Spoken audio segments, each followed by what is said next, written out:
So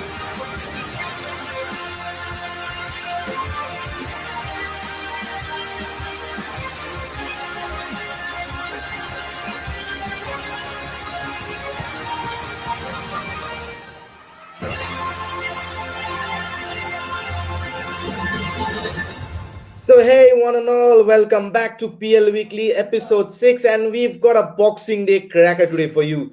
It's Leicester against Man United, and a bit later it's Arsenal, the North London derby against Arsenal and Chelsea. Well, Arsenal are not much of a team right now, but we'll just focus mainly on the part where United take on Leicester for the battle of the top four. And with me today, I have a very special guest, a very special friend, a special mentor who has been with me since my starting of the since I started my journey as a podcast host, and he is Mr. Prashant Nair. So Prashant Bhau, welcome back to Podcast with Neil. It's been a long time I've been having hosted you, and it's Boxing Day, right? So how was your Christmas? Christmas was good. I'm in Ireland, so there's a lot of lockdown here. So it's level 5 lockdown. So only essentials are open. Rest everything is closed. So I was at home yesterday. I was watching some old Boxing Day matches, and my wife was kind of poking me, and then I stopped watching the game, and then I started watching movies. So overall, a good relaxed day, because I wanted to keep myself relaxed because of the big game today, because it's second versus third. It's one of those games where you actually can't understand how the football is going to go here or there. I'm pretty excited for tonight's game, and I just saw the lineup. Let's see how it goes now. Okay, just bringing on the lineup on the screen. Just let me find it on Twitter so that I can copy paste. Yeah. Okay, it's not copy paste. I'll just have to bring it on. Just a sec. No problem. कहाँ गया? Downloads. Okay.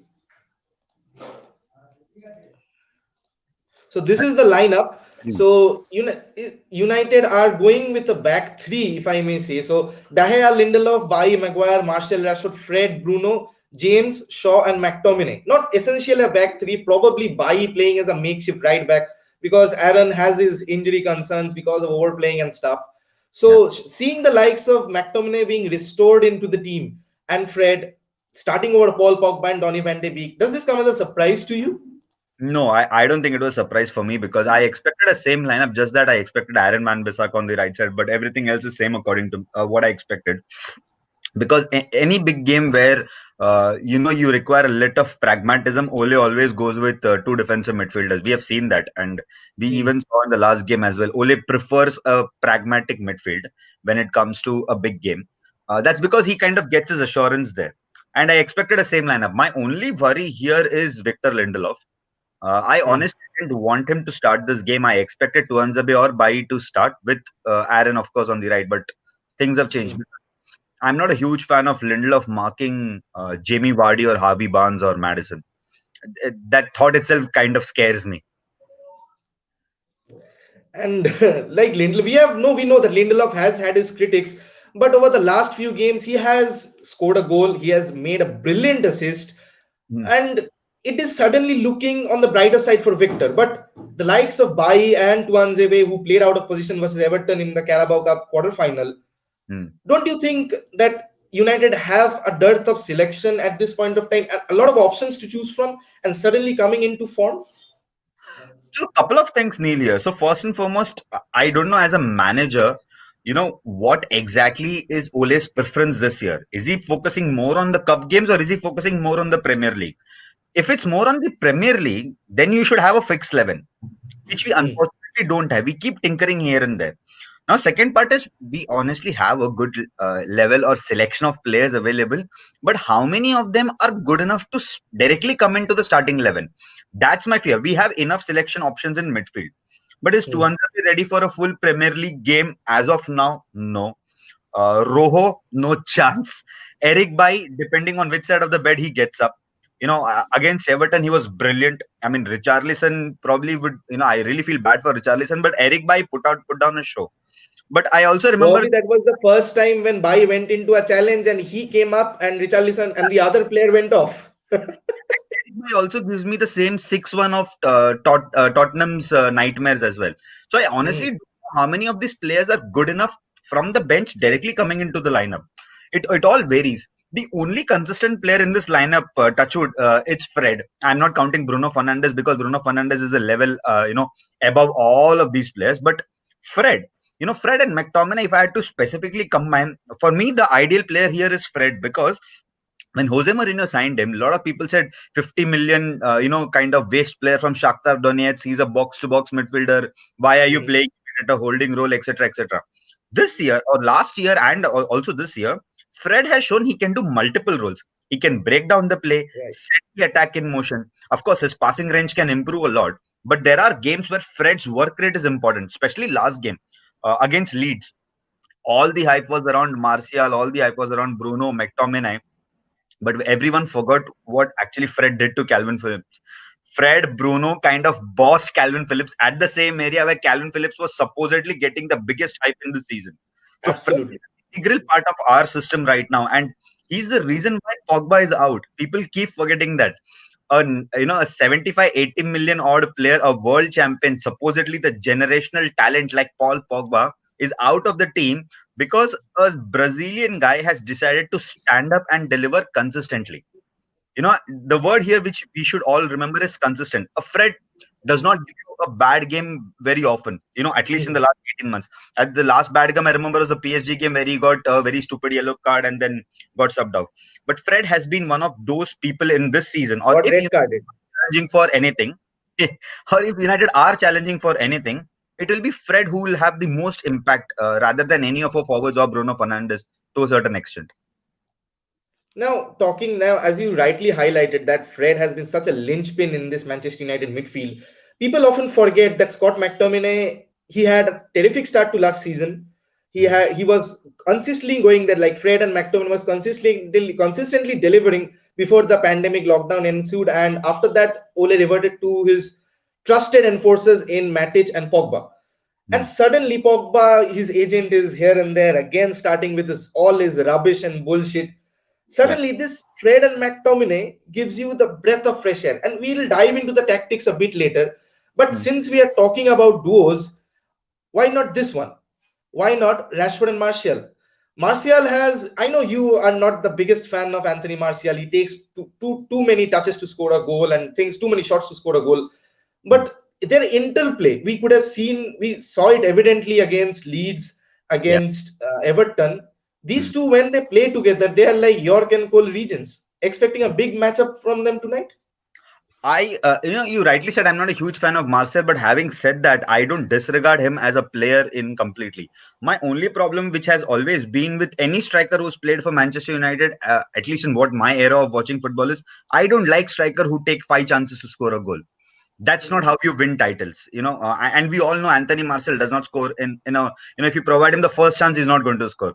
We all know Right. he will take time to warm up, he'll miss 3 chances, and the fourth one will be a glorious goal. I'm not a huge Mhm. fan of a glorious goal at all. I'm a huge fan of people who score goals no matter how it is done. And that's why I find Edinson Cavani much better than Anthony Martial. Of course, his pedigree is completely different as a player. And, it's very naive of me to compare that Anthony Martial should be Edinson Cavani. That's secondary. Now, talking about the link-up play, their link-up play will always be good, Neil. You know why? Because they both are predominantly wingers who are forced to play strikers. They both Mhm. don't have a striker's instinct to poach a goal or score a goal. If you are a winger and you play at up front, your natural tendency is to feed off someone else because all Right. your life that's what you're doing, right? I mean, you think about this. Heung-min Son played as a false nine in the London derby with Harry Kane. You still see his instinct was to feed to Harry Kane. Okay, his instinct Right. was never to score the direct goal. Obviously, he scored the big goal, no doubt about it. But every time he got the ball, his instinct was to feed off, and Harry Kane gelled well with it. Because Harry Kane was a forward, he could understand it well. Now, in terms of Right. Martial and Rashford, both of them are wingers predominantly. I mean, I don't Mhm. classify Rashford as a striker because he hasn't played up front as much as he would have liked to play. Mhm. And Anthony Martial is always a makeshift striker for us because last year we sold Lukaku, we couldn't buy anyone, and Ole said that he's our forward, he's our number nine. He moved Mhm. number nine. Even in the Everton game, you see the link up play was good because they both understand each other. Their age Right. is almost similar. Their playing styles are very similar. The only Mhm. difference is that Martial likes to dribble a little more, while Rashford is a bit more direct. You see the overlapping runs, it's almost similar. The pattern in which they play, it's like a, if I had to put it in a very mechanical engineering term, it's like a cast. There is a die to it. When both of them play, this is the pattern how they play, and it's so similar between them. It's obviously that a lot of things can happen because of the same age group, etc., etc. But still, for me, United still need a number 9. And in the Leeds game, obviously Martial had a great impact and all that. But for me, the favorite moment of the match was when Edinson Cavani came. The defense started stretching. They did Right. not know where all to mark. That's a mark of a striker. That's what I'm looking for when someone wears a number 9 at Manchester United. It's too premature to say they're like Dwight, York, and Cole, because they need a lot of goals and a lot of understanding, to get to that level. But for me, the favorite partnership which I have seen at United for quite some time was Ruud van Nistelrooy. Okay, and anyone who plays alongside Ruud van Nistelrooy, because there was one guy who took responsibility of it. He said, "I'm going to score goals." Then there was Luis Saha for a brief period of time. Luis Saha was more of a feeder kind of a guy. Then came Right. Ronaldo, Rooney, Tevez, that combination. You see, all three of them, their link-up play was excellent. But there was one thing which they all had in them, was the killer instinct to finish off a game. These both players still don't have it, and there is a lot of time for them to get to that killer instinct. And I'm sure they're pretty young. They'll only get better and better by the age. I hope Martial really steps up this year, and coming 2-3 years, because he's at his peak of his career now. As a striker, you are entering your early 25s. I don't think your body will be feeling much fitter and much fine than what you are at 25. Than this time what he is right now. So, Yeah. okay, those who have joined in right now, a like and a subscribe would be amazing. My target is to reach 300 subs within the 1st of January. So, support your local boys, as Prashant Bhau is not going to give me Bhau. So, PJs aside, we have talked about Fred and McTominay, the duos that actually play well together, like McTominay, Fred, Rashford, Martial. Now, if we Yeah. come on to the tactical point of this, okay, I take Dipankar's comment over here. So it's good to use. Is it good to use Bai as a makeshift right back against Leicester side? Bao? I think it's a very smart move that way. It's like pulling a rabbit out of the hat. We don't know how much of it will work out of it. See, one Hmm. problem with Aaron Wan-Bissaka, we have consistently said throughout the season, is that his attacking instincts are zero.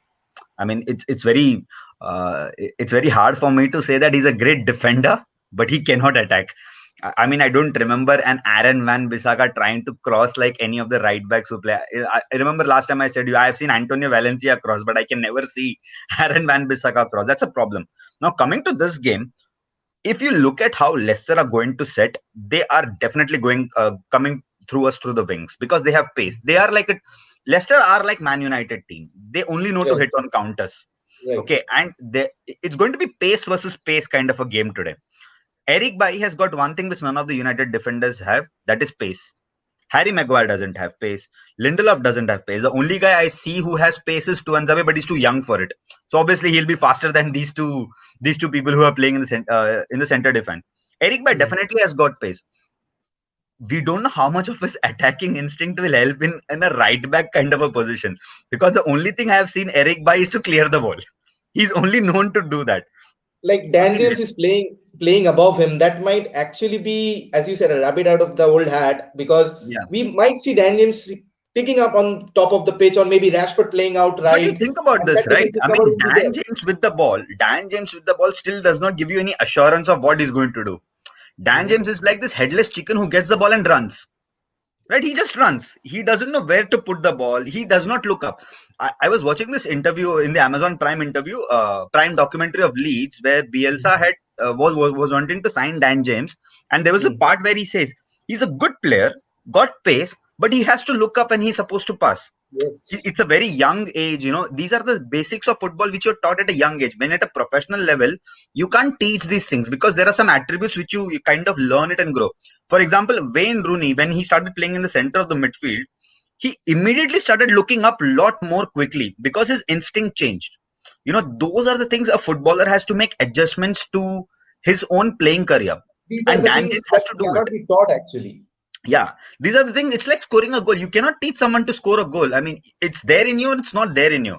And with Dan James, I honestly don't know what to expect. Dan James for me is like a super lotto. If I win, like how they say, na, chale to chand tak.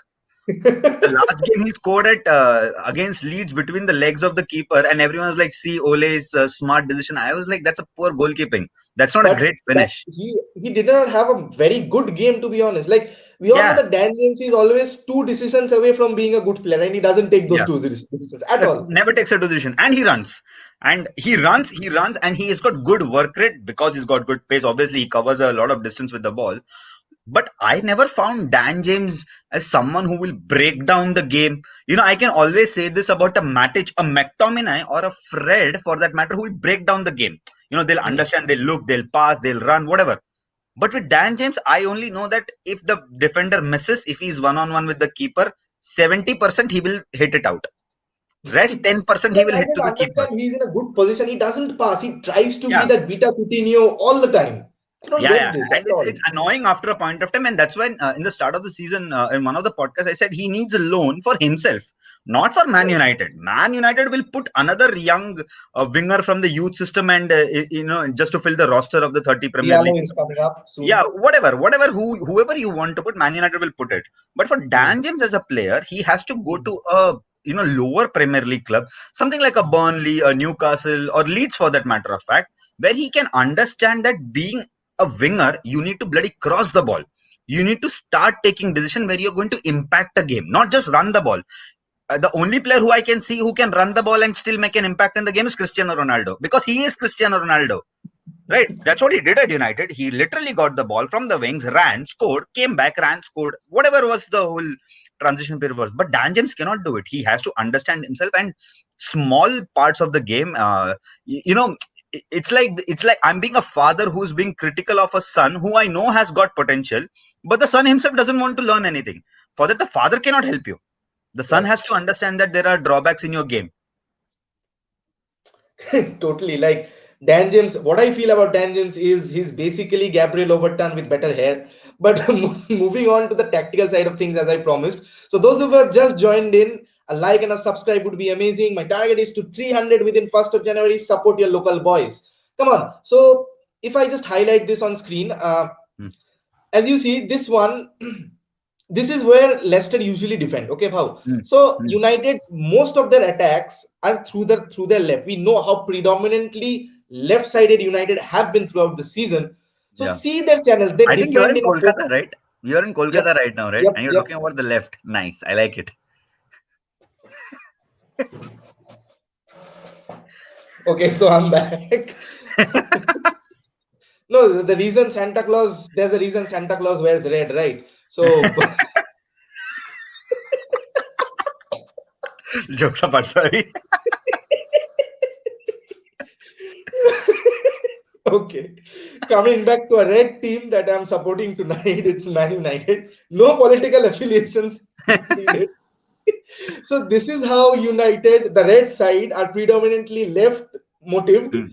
and this is how the blue side Leicester defend. Actually, you can see that they defend in two backs of four, as Yeah. you very rightly said Hmm. that they are united. You reverse this picture with what how United defend. You will see Yeah. the same thing, covering the lanes, a channel ball that the man is there, and they are ready to pounce on the counter. There's See man for Madison, man. If you miss, there's someone else who's going to come back for you and win the ball and put the attack in the motion. Whatever. The same absolutely. United philosophy. Absolutely. So here, what intrigues me is the inclusion of Dan James. Hmm. Like Greenwood, we know he'll come inside, he'll switch positions, like what Ole loves to do, switch up with his attackers. Like Ole doesn't have a designated striker. He Yeah. pushes and pulls players out of their position and swaps them so that he Hmm. can get that interlink of play that United had in the 2007-8 with Ronaldo, Rooney, Tevez, always moving so that Yeah. keeping the markers guessing. And zonal Hmm. is very difficult to play with pacey players. You Yes. better than anyone would know that. So Hmm. my question is that since Dan James is coming in, Hmm. this left side of play, that channel, and since Bayi is staying back, that Hmm. right sided ball is always on. So Hmm. that creates two problems. Number Hmm. one, Leicester cannot press in numbers on that side, which Correct. means Rashford gets a bit of movement, a bit of More space space to to take his run. more space to run. Absolutely. Bruno gets more space to touch. And suddenly, when you mark Bruno with two people, Martial Hmm. is free. And we have seen how Martial is, he was like gliding in that run and scoring that Hmm. goal on the Everton and killing off the Yeah. game. So, do Hmm. you think that putting Dan James ahead of Greenwood Hmm. actually makes sense for today? So Neil, if you look all this on paper, it looks smart move. Okay, Hmm. but I don't think Leicester are going to play this way today. I have Hmm. lot of I have a lot of in my head that Leicester will not play this way. I have a feeling that Leicester will stretch their defense wider. Okay, they will not play man to man today. They will like to sit back, something like this, something like how they played against Arsenal. They stretched the defense. They said to Arsenal. So if you watch the Arsenal against Leicester game, what I was curious was, what is Arsenal's so-called strength? Their midfield. Right. Partey, Xhaka, El Nini, the muscle power in the midfield, right? But these Hmm. guys are not creators in the midfield. These are muscle power players. What he Hmm. did was, he just blocked the forward line and the midfield, apart from these three people, put man to man there, and he sat back. He gave the ball to Partey, Xhaka, and El Nini and said, "Bhai, tum khelo football. Tumko jo karna hai karo." Now, these three people aren't the greatest creative minds in the world, right?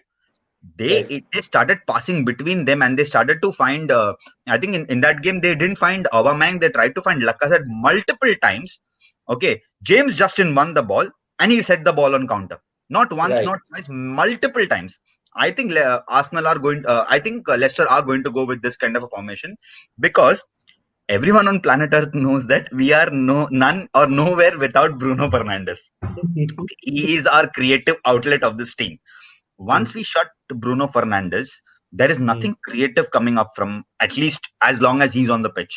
Scott Hmm. McTominay, Fred are great runners. They are like Partey and Xhaka. They will run, they will win the ball, they'll do whatever you want, but they Hmm. cannot create. Who else will be the creator? Rashford, Martial, Dan James. Let's forget Dan James and creation, it's a myth. Okay. Then you have Martial and Dan James. You can have an interplay or more space if you have the ball, right? Once you don't have the ball, you're stuck. And if you're stuck in the corner of the side, any team, it's like a nation who sits on a hill and the soldiers down. It's that kind of a situation where the person who's on the top will always have the advantage of the height. If you're stuck in a corner, then you are hit on counters multiple times. And we actually don't want to see Jamie Vardy having a party today. He's one player, I am so annoyed and I'm sick of seeing Jamie Vardy that भाई इसको आधे chance में कैसा गोल मार लेता है ये. In an era you all talk about Sergio Aguero, Aubameyang being one of the greatest goal scorer, Harry Kane, but people don't remember that Jamie Vardy playing for Leicester is equivalent to Harry Kane playing for Spurs. That man single-handedly has been responsible for doing a lot of things at Leicester. And Jamie Vardy will not need a second invitation if you set him on counters. He will not miss a chance. And it's not my disrespect to how Leicester are a club, but Jamie Vardy was supposed to play for much bigger clubs than Leicester.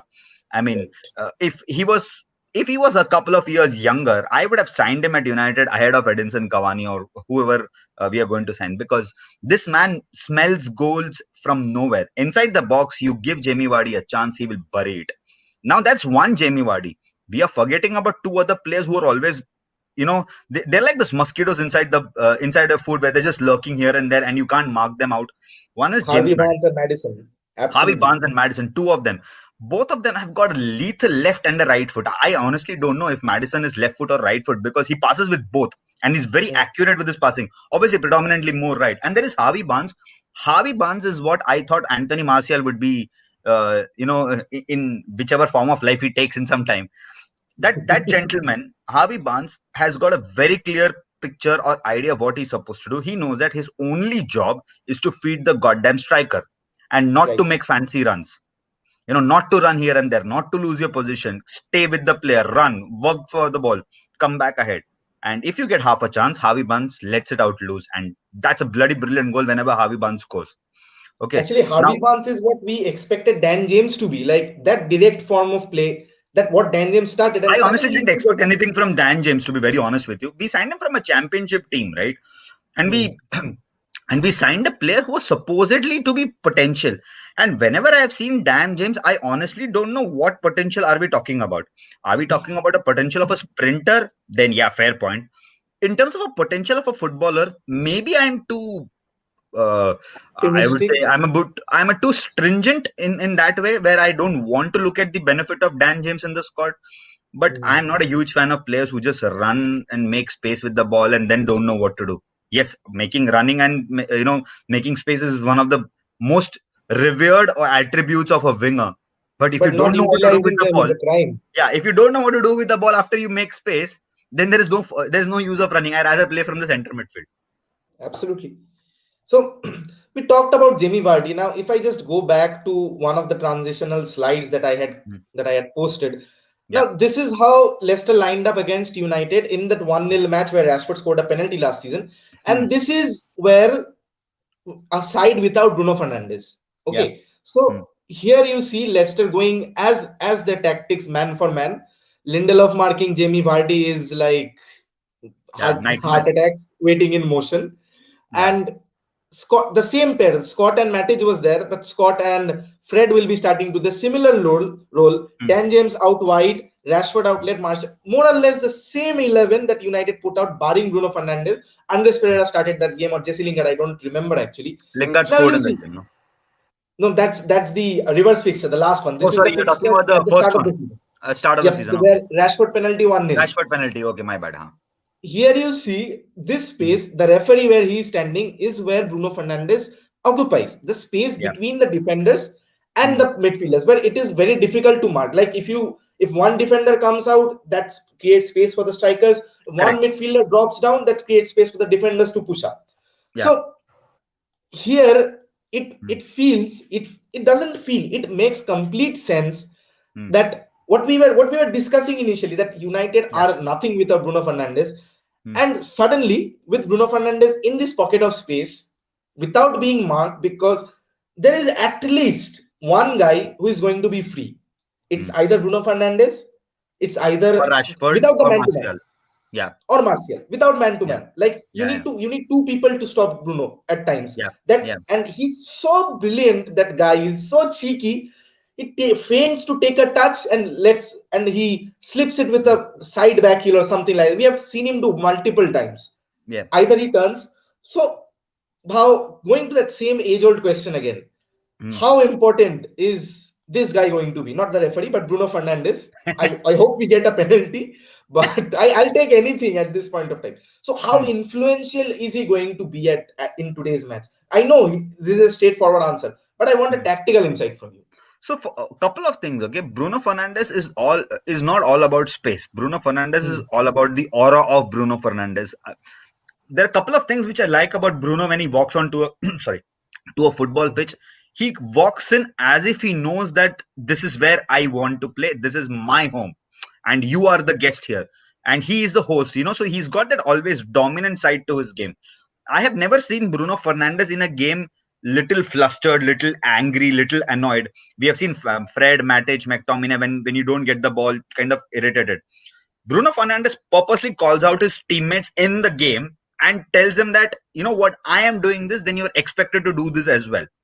Right. You know, in that pocket of space, if Bruno Fernandes gets even an iota of space, Leicester Hmm. will die.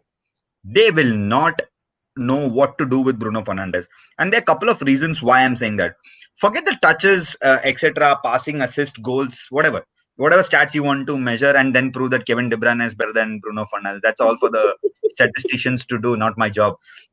But my job here is to tell you that Bruno Fernandes, without the ball, attracts players to him, because Hmm. everyone knows now that without Bruno you can't do anything, right? So as soon as he attracts players, Rashford and Martial, both of them will have one man less to mark, I'll and just cut you Rashford on can one score. second. I'll just cut Yeah. you on 1 second. In this particular point, Mm. remember the counter-attack goal which United scored against Sheffield.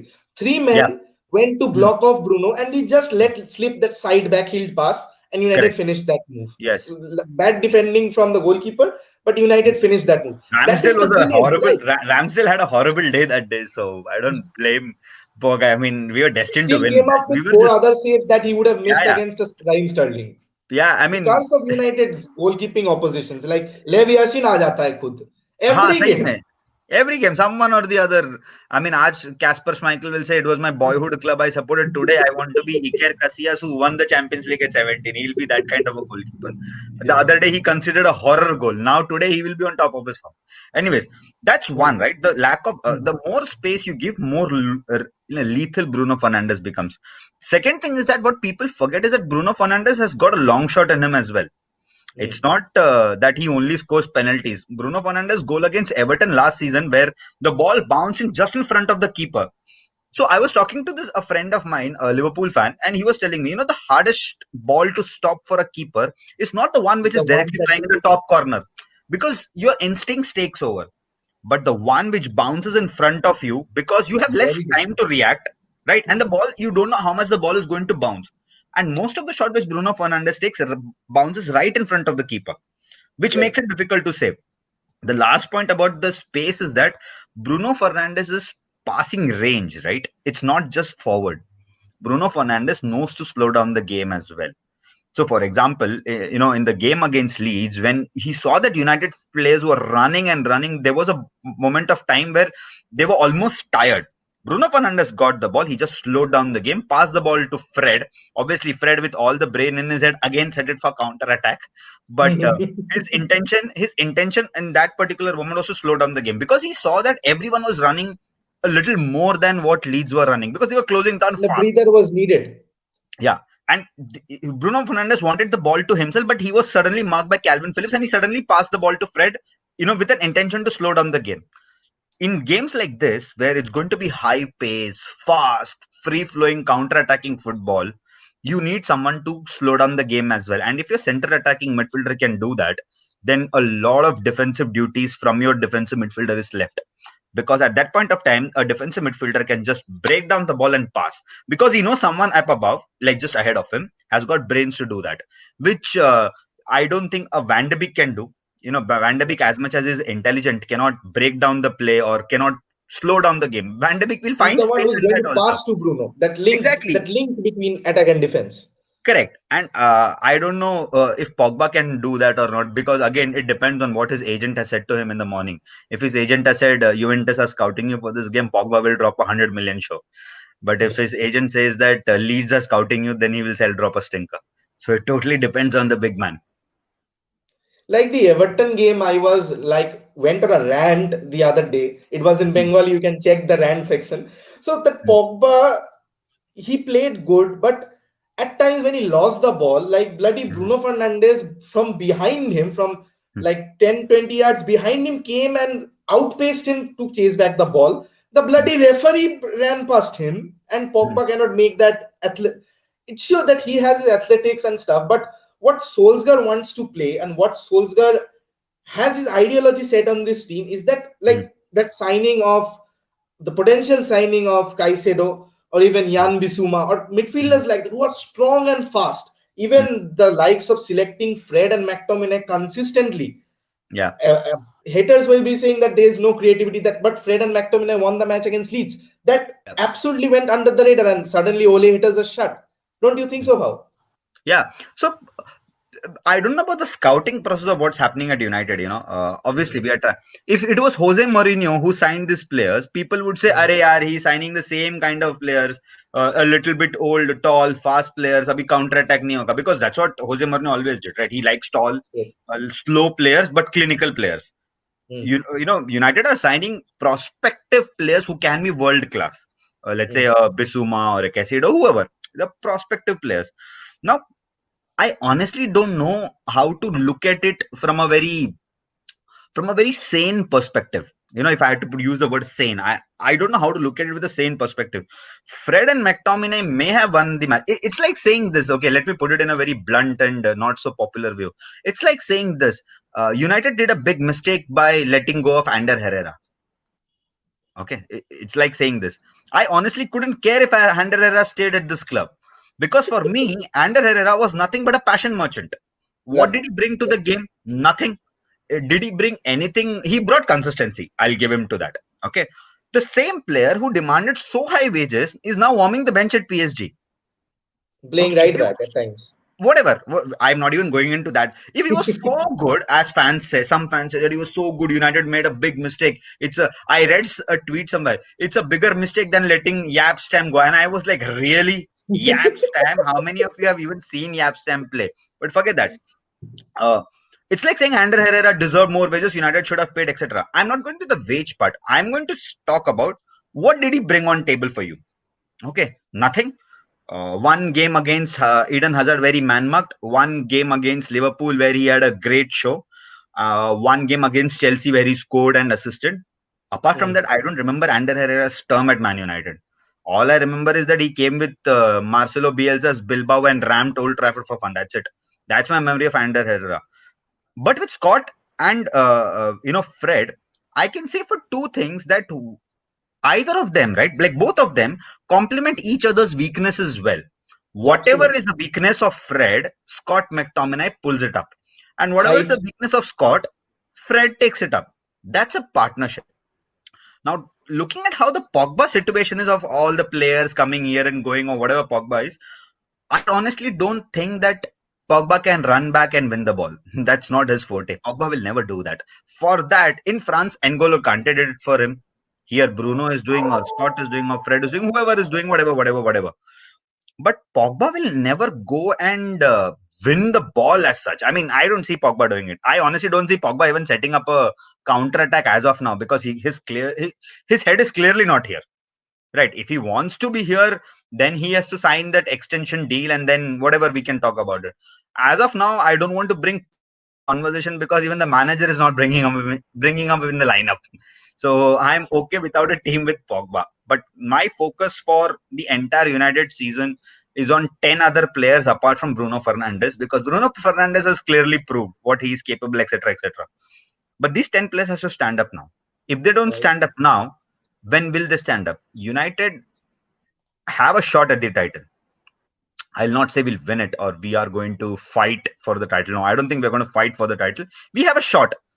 The top four will not be as wide as what it was last year because Mm. Liverpool clearly ran away with the title by December. This year, it is not the case. We have a game in hand, which we are playing today. There's one more game. Uh, if we manage to get a good result in both games, right, we are really giving Liverpool a run for the money. And God willingly, if you win the title by any chance, okay, with this team, then people will look at Premier League as a big joke because a defensive pairing of Maguire and Lindelof has won the Premier League. One. Two, a team which has got a see, our defense is not the greatest. We have a very shaky defense. Mm. Okay. And the reason why we are winning the games is because of our pace, our counter attack, and Bruno Fernandes. I mean, as Right. much as I hate to say it, but we only these three things are what the identity of Manchester United is, right? It's Bruno FC. Yeah, it's Bruno FC one. It's our pace. It's one or the other person standing up. Sometimes, most of the time, is Bruno only standing up. Other people, he says, "तुम बैठ जाओ यार, मैं कर लूंगा. तुमसे ना हो पाई ये." ठीक है. So if we win the Premier League by any chance or come close to, see if I wouldn't be, I'm not sad United are in this stage right now, considering how we started the season. When we started the season, I was like, get a top 10 finish, man. I mean, that's the last thing I want to see. You lose to Crystal Palace on the opening day, and then the Brighton was a scrappy win, and then the Spurs game, and I was like, my goodness, what am I up for? After having all that, if United are so close to what Solskjaer believes that the title talk will be happening by March, April, whatever, United have put their foot on the gas. We are really, really steaming in. I just hope players today stand up because whenever we expect them to stand up, right, they sit down. So I really hope they stand up and they deliver today because it's Boxing Day. It's one of the most weighted fixtures in Premier League football. I really hope United gives a knockout punch to Leicester, and hopefully Johnny Evans remembers where he comes from. Even James Madison is a United Yeah, fan, so he yeah, wants yeah. to play for that Pogba position, so he knows what the audition is there. So, but Boxing Day traditions and all, as you, I'm going to that point that you said, that Hmm. how United build up expectations and then let us down. Like we were very scared with Leeds, that Leeds Yeah. are with their pressing and with their counter attack, Leeds are going to run us over. But Mhm. the opposite happened. Yeah, Everton, tricky fixture, we won it. yeah. And the coming months of January, there's a lot 1 point of needed in scope 2 games. We shat bricks. for. We don't do the easy things. United don't do the easy things. Yeah. So talking about hard things, the hardest thing would be a like and a subscribe for me to get, but it's easy for you. It's free of cost. So do give it a subscribe. Help me reach 300 subs. Come on, support your local guys. Okay, so this whole conundrum of what United has been Mm, in what I was talking about January, because there will be a lot of movement in the Premier League because United are playing Liverpool, Spurs are playing Liverpool. There's a mm, Chelsea Leicester game, there's a Tottenham Leicester game. I'm not mm, considering Arsenal, though mm, they are what they are right now. mm, The La Liga version of Barcelona in this Premier League. Messi fans will start bombarding me. mm, But do you even think that if United, the next few fixtures are Wolves, mm, Aston Villa, mm, and probably we have Fulham, but these three fixtures, Leicester, Wolves, and Aston Villa, mm, could these three wins or even 7 points out of these three mm. would make a absolute title claim for the season? That shout I out, don't. not the not. Yeah, I don't think we are ready for title as of now. We can come close in terms of points wise and statistical wise and stuff like that.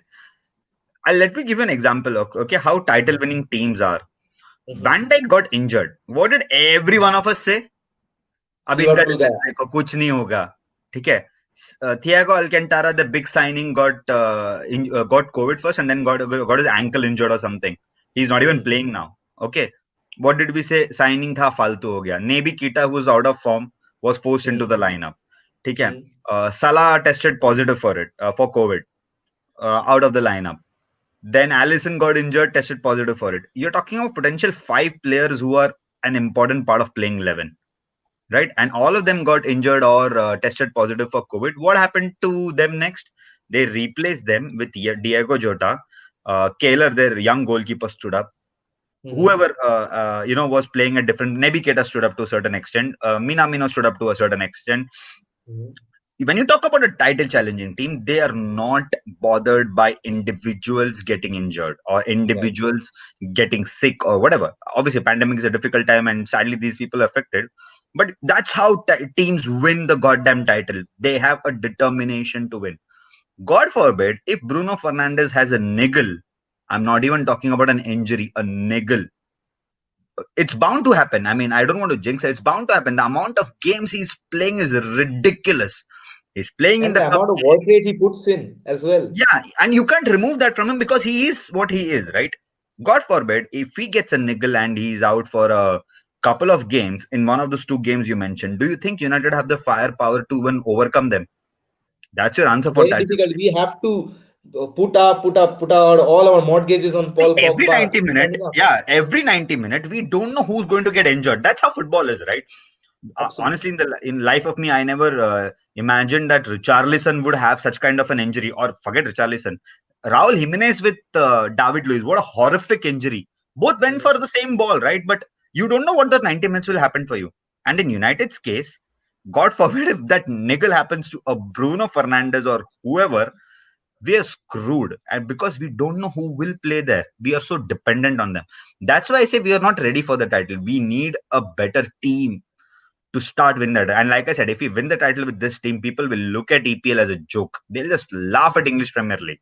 This year, it's one of the most, how do I say, it's one of the most peculiar years of football I have ever seen.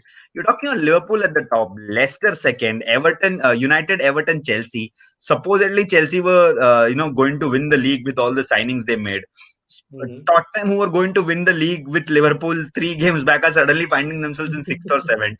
Man City, Pep Guardiola's 100 million banked Man City signed Ruben Dias, a player better than Rafael Varane, whatever they claimed it to be. Is lying seventh or eighth.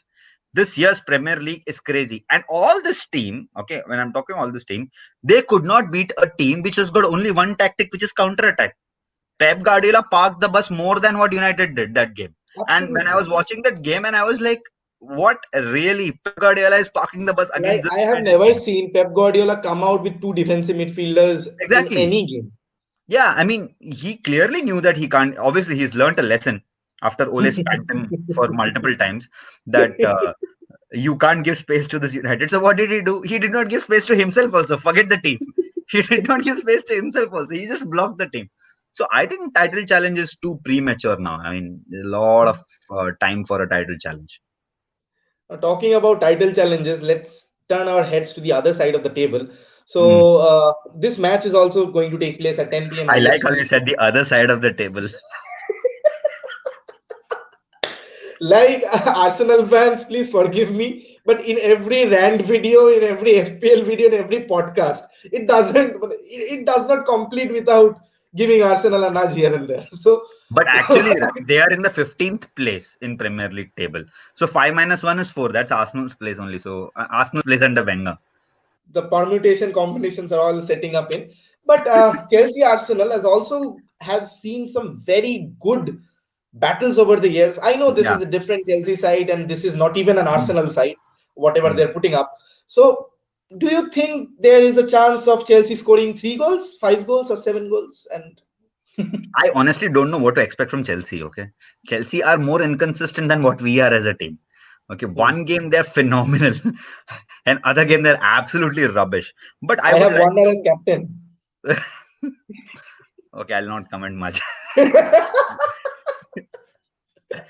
I thought Anthony Martial could possibly be the worst striker, but Timo Werner is competing with him close and steady. But anyways, we all know Timo Werner will only get better as soon as he gets used to the Premier League. Hmm. Now talking about Chelsea, right? There are two players in Chelsea who I'm big fan of. One is Reece James. Hmm. Reece James is a phenomenal defender. He knows how to attack. There is a reason why he's challenging Trent for the spot now.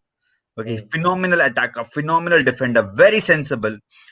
And the second player, I never thought in my life I would say this, Thiago Silva. Thiago Silva is their wall in defense, and I don't know why people still don't rate him. Yes, of course he does not have space. I would still take a Thiago Silva over a Harry Maguire in this United lineup Definitely, because it goes without because question. Thiago Silva does what he does best, which is to stop scoring a goal, not to concede a man, not to move from his position. Thiago Silva has made adjustments to his game, which I think every Premier League player should learn and adapt and understand that if you are old and if you don't have pace, that's what you are supposed to do. Silva does not charge up front all the time. It's one Hmm. or two sprints in a game where he charges up front, or else he's always below. He plays in a line where Ben Chilwell attacks, Reece James attacks, whoever plays next to him, Zuma or the other guy, I forgot his name. Rudiger. Rudiger. Sorry, Rudiger. Whoever Rudiger plays actually next, go attack. yeah, whoever plays next to him, uh, Thiago Silva does not leave his man who's in front of him. He's always in that same line. And now I understand why so many European big clubs wanted to sign Thiago Silva at his peak. When he was at AC Milan, he was supposed to go to Barcelona. Obviously, Barcelona. things didn't work out, and PSG came in, and he became a legend there, or whatever. But there is a reason why Thiago Silva is so rated and such a formidable player to see. The Mhm. other game I saw, who was it? Someone was doing skills in front of him, and I was looking at it, and Thiago Silva did not flinch. Did not. If it was Lindelof, right, he would have ran back. If it was Harry Maguire, Bergwijn would have just sold him. Okay, like he sold him in the game. Thiago Silva did not flinch. It was like, "Ho gaya tera karke tricks, ab meri bari." He just cleared the ball, and I was like, "Man, that's defense at his epitome." That's about That Chelsea. too coming from a Brazilian who has actually had his locals doing those parlor tricks, and being a defender Yeah, from Brazil takes a lot of metal in current football, don't you think?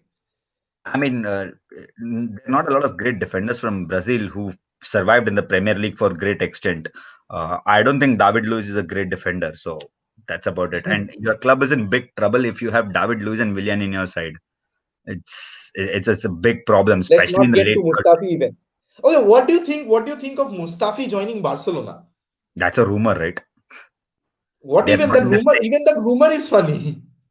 I mean, it's the same. It's I rate the rumor quality same as Hector Bellerin joining to Arsenal. No, West Ham wouldn't sign Hector Bellerin. Hector Bellerin is best at Arsenal because only they can keep this Spanish influence kids who are supposedly the next big thing and forever this next big thing at Arsenal. I agree with Roy Keane and many other people who said that your club is in big trouble when Granit Xhaka has an armband. Okay, they Right. removed Granit Xhaka from the armband. Who did they give? Rob Holding. Really, he's a leader. Rob Holding. The man really needs help with his hair, and he's going to help with Arsenal with leading the captainship. I mean, it's hopeless. I honestly don't understand what is the problem with Arsenal in terms of football. Forget the owners not giving money, not signing. That United fans have been crying for 10 years. The owners not giving money, not signing players, etc., etc. What is the problem with Arteta? God knows who plays where.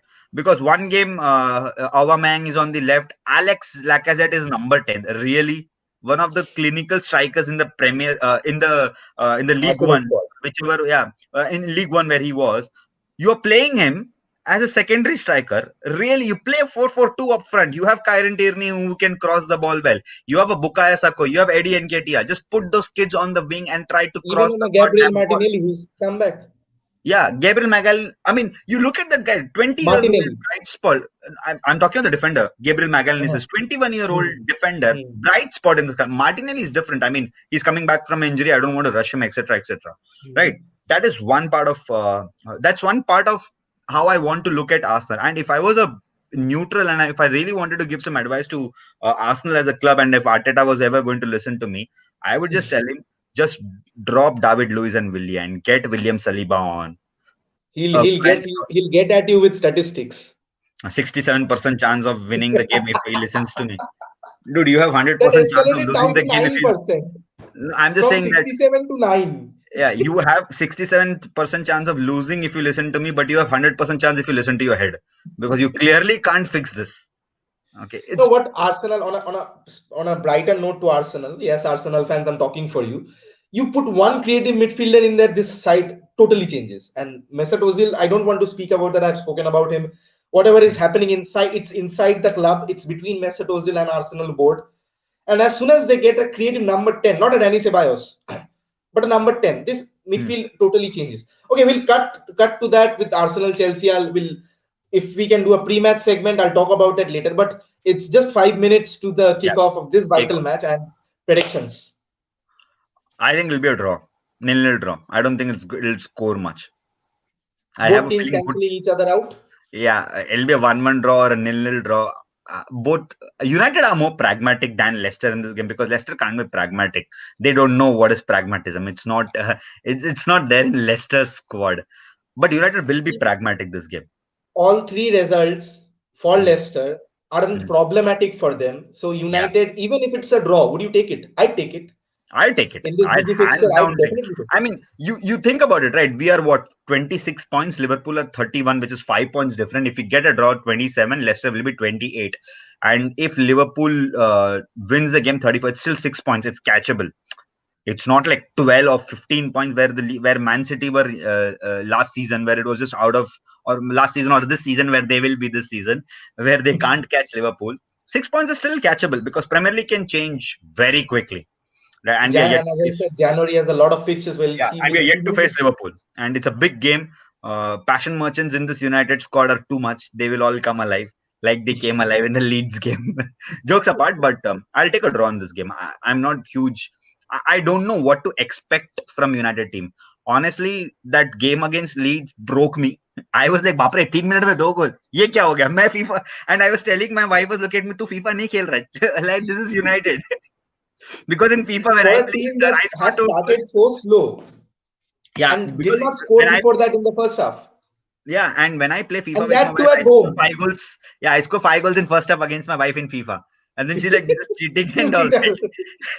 And I was like, no, that's how we. And you know what? So sometimes when we play, I play with the keypad and I'll give her the joystick, you play. I just pass the ball and she does not pass. I win. I charge and I score from half line or whatever it is. And I just saw that game and she's like, yeah, this is how you score against me. This is the tactic. I said, no, that is fluke. What I do is professional. That's what I do every bloody day. So that game, Arsenal fans, if you're watching, Prashant Bhau CV is with me. Replace him. Replace Arteta with him. Better tactics. He'll not give statistics, but these are better I'll give tactics. you results. I'll give you good results. Okay, Then so that was fun. That was fun. So a nil-nil draw for on a 1-1 draw for a goal all draw with for Prashant Bhau. For me, I'll just edge it with United because they have the momentum going and Leicester should be scared. So a mm, 2-1 or a 3-1 victory, 3-2, anyone, a one goal margin victory would do for me. yeah, Or even if it is a draw, that works out pretty well in this fixture congestion, and we just cannot afford to lose any points. Any points on the board is what counts. Thank you, Prashant Bhav, for joining in.